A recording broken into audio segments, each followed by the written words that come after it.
hindi siya yung parang gusto ko. Parang ganun. Parang iba yung lakas na hinahanap ko. Ang China cars, hindi ako happy, hindi ako mapapabili, hindi mo mapapadrive. So right now guys, testingin natin a day in the life. This GAC GS8. Tingnan natin kung kumusta siya, and fuel efficient and riding comfort. Let's give an honest review guys for this car. Okay naman, the material is good. First impression mo, pag nag-drive ka ng mga China cars, expect mo na yung advanced technology nila.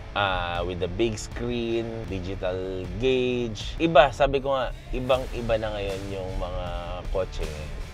It's more on na sila minsan nga, mas matalino na yung kotse kaysa sa tao. Pero syempre, tao pa rin ang gumawa sa kanila. So, talino pa rin tayo. Di lang natin na-figure out. So, today, let's drive this GAC around the metro. We have meetings. Samahan nyo kami, a day in a life with the GS8. Let's go.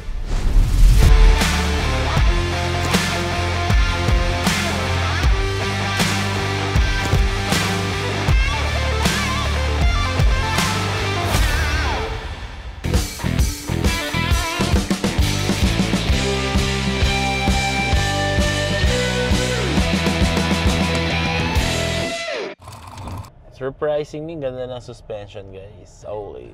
Ang digital cluster niya, okay naman. Mas happy ako dun sa M8. Na-drive ko na kasi muna yung M8 bago to eh. Ganda ng tignan mo yung Ay nako guys, kagigising na natin. Ng umaga. May meeting tayo kaso it's effing traffic! So, guys, naka-Alpine pa pala yung niya. Yung sound system. The leather is okay, sabi nga ni Albert, okay. May airbag siya. So, yan, meron siyang... Ito yung lagi sinasabi, sunroof sa umaga, moonroof sa gabi. Yan. So, click natin ulit.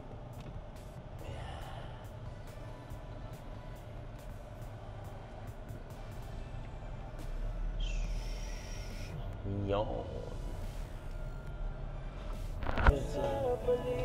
Hindi ako naggamot, hindi ako nagkape. Let's go. Saan ka dadalhin ng 1.5 mo? Yeah. So, let's see.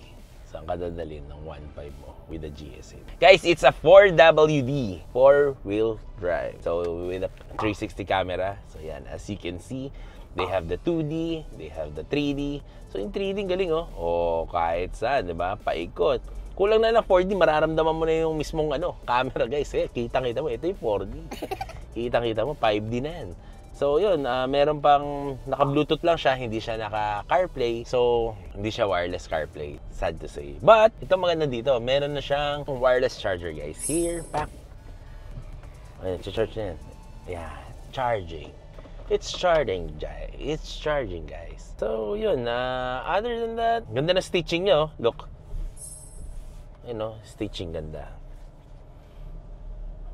If you need this car guys, kung gusto nyo maka-test drive ng gandong kotse, punta lang kayo sa GAC Santa Rosa.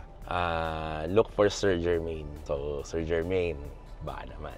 Other than that, may auto na rin siya.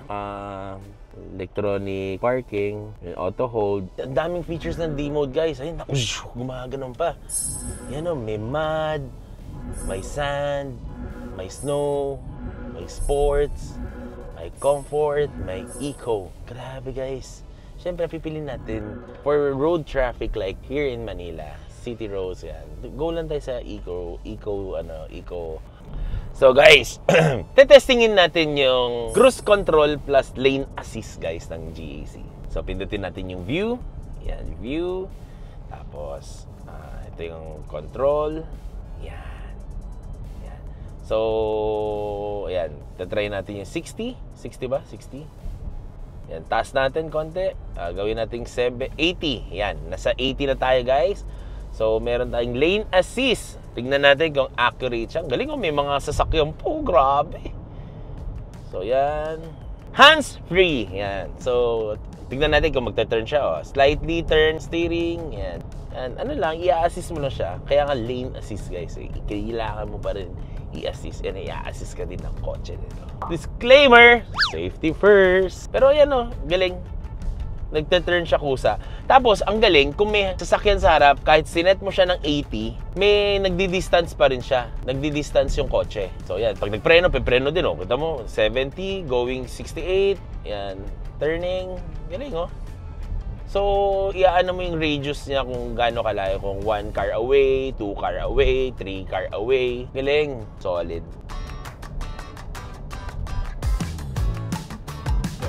Not professional. Dapat driving natin. Dalawang kamay. Titig sa may kagat labi. Diretso lang tayo guys. Yan. Umuulan kaya kailangan dalawang kamay. Tapos concentrate. Focus, guys. So, okay naman ang guys. Kumusta ang break? Guys, kumusta ang buhay-buhay? Sabi nga ni Malapiton. Boss! Boss! Bossing ka! Bossing! Kamusta ang buhay-buhay? Sana makakolab natin si Malapiton, guys. Shoutout naman kay Malapiton. So, Kamusta ang break ng GSC? kumusta?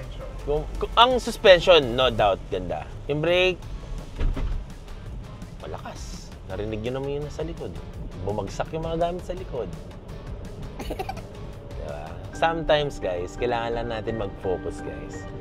Focus sa mga ginagawa natin sa buhay. Focus sa trabaho. Iba na pala yung sinasabi ko. Sorry. About life na pala. Life coach na pala ulit.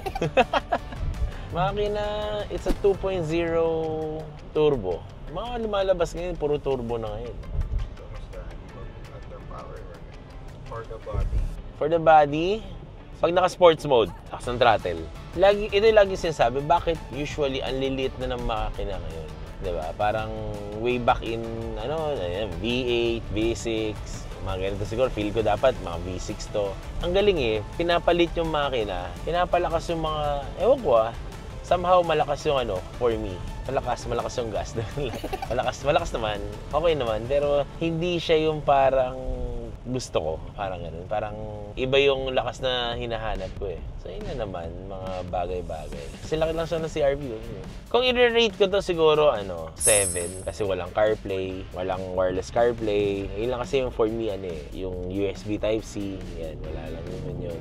Though okay naman kasi the interior, maganda. The exterior, pwede na. So, yun. Other than that, the other feature, parang nagbabalance naman. Not bad. You should test drive this car, guys. Para malaman nyo. Kasi mahirap yung nakikita nyo lang sa YouTube, nakikita nyo lang sa mas maganda na feel nyo pa rin yung kotse. Iba pa rin. Ako lagi yung sinasabi, ang China cars, hindi ako happy, hindi ako mapapabili, hindi mo ako mapapadrive niyan.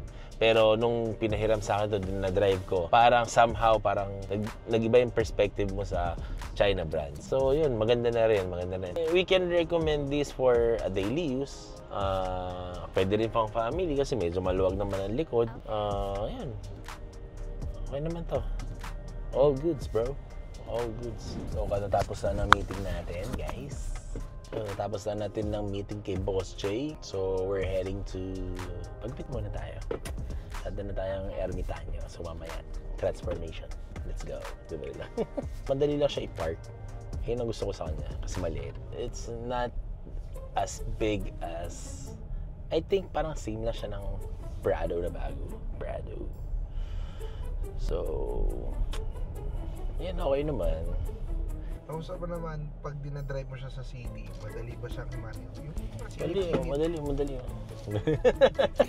yung mga singit-singit sa masisingit na daan, dapat ba? Madali ba siya isingit? Pwede na. Though parang mababa siya ground clearance na medyo hindi gano'n ka Pero okay lang.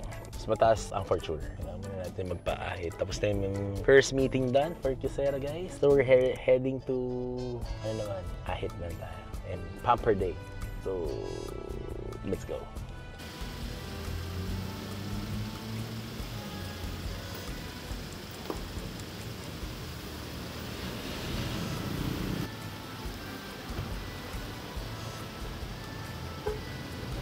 Tara, bagubit tayo.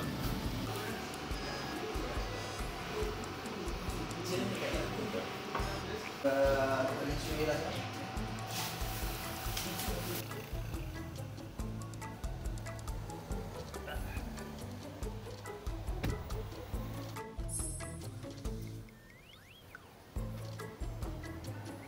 Whoop! Hello guys, we have here the GAC GS8 guys. Yan, grabe oh. Ganda ng mga ilaw oh. Tuk tuk tuk. Dapat may ASMR tayo eh. Ganda. It's a 2.0 turbo guys. Gas. Grabe. Ganda oh. Ganda ng side mirror. Ganda ng body. Ganda ng ground clearance. As you can see, ganyan siya. And height, normal. It's a 8-speed automatic gas guys. Paglapit mo pa lang, automatic. Okay, wait lang ah. Lalayo muna tayo. Paglayo natin guys, bigla siya nag-auto lock. O yan. Naka-auto lock siya, di ba?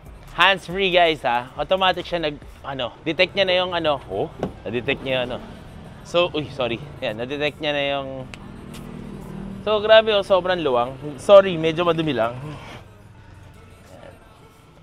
Ganyan siya.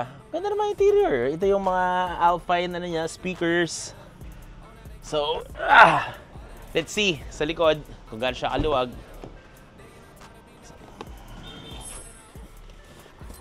So, ganito siya guys. Me as a 5'10", approve.